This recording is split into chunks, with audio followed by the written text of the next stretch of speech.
So, good morning guys. So, ito ako ngayon nagpapakain ng aking mga alagang manok. So, kapunti na lang sila kasi laging na nasagasaan ng mga sasakyan dyan sa taas. Kasi hindi ko na maalagaan ng masyado. Marami akong ginagawa.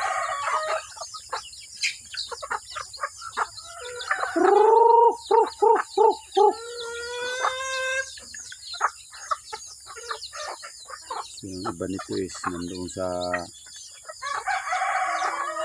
na sa damuhan, hanap ng pagkain.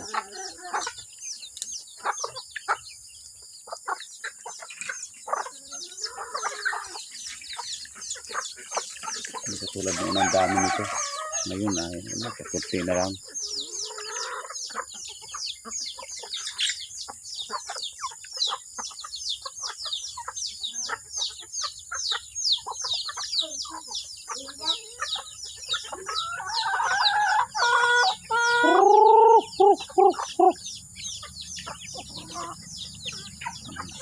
Nagsisigatingan na yung iba.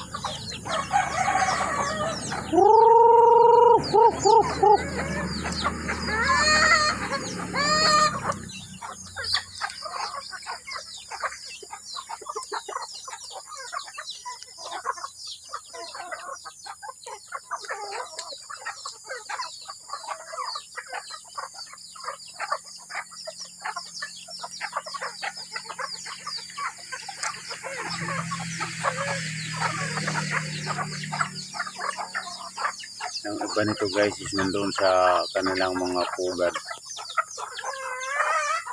May naglilimlim, may nangingitlog. So ang inahin ko dito is 19 sila, yung inahin lang 19 piraso.